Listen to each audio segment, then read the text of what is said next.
Sa Majesté Kedboun Ier a accordé une interview à la presse, où il a tenu à clarifier l'ampleur du complot féculantier qui menace le Désirlande.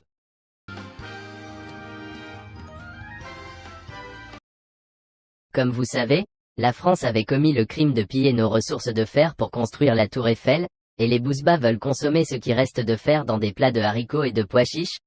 Et vous voulez que je tolère ça?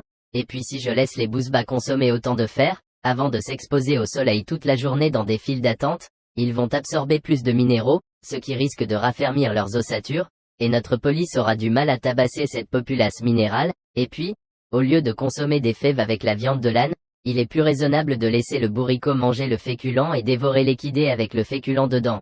Sans oublier que plus les Bouzbas vont consommer de légumineuses, plus la production de gaz va augmenter et par conséquent les prix vont chuter. C'est pour ça que je dis aux Bouzbas clairement, attends un peu que je t'attrape.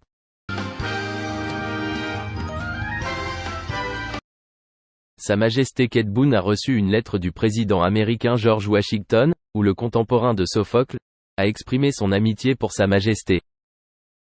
Cher Kedboun, c'est avec une grande joie que je vous envoie cette missive. Je voulais vous appeler par téléphone, mais le coup de l'appel depuis le paradis où je suis et l'enfer où tu es est trop cher. Je n'oublierai jamais, cher Abdel, que ton pays, le Désirlande, était le premier à reconnaître l'indépendance de mon pays, et je me félicite que nos points de vue s'accordent sur tous les points, en ce qui concerne la guerre du Péloponnèse, la chute d'Adam et d'autres sujets.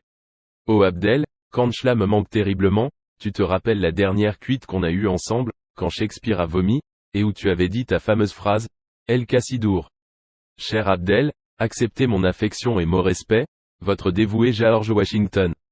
Rédigé dans la ville qui portera mon nom.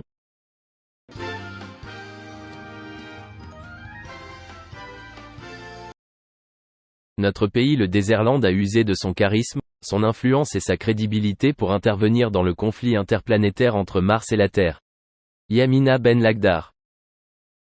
Avec un petit geste de la main, le Désirlande a vu les deux planètes faire preuve de retenue et revenir à la raison, seule puissance qui peut imposer la paix et instaurer l'ordre. De son côté, la planète rouge a exprimé sa gratitude et sa reconnaissance envers le Désirlande qu'elle a qualifié de pays de martyrs et comme un élément indispensable pour la marche du cosmos.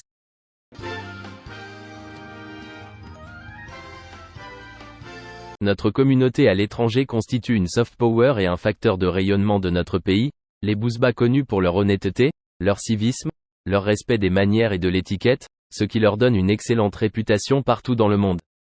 Voici quelques exemples de l'intégration de notre diaspora. T'es ancien toi?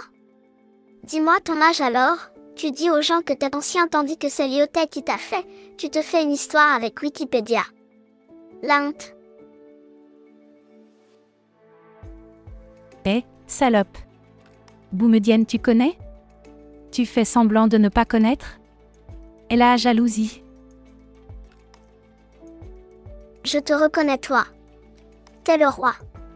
T'es un herbivore, notre armée te détruira en une seconde. Mère d'un Bouzba. Chita, fais gaffe, cache la banane. Vite.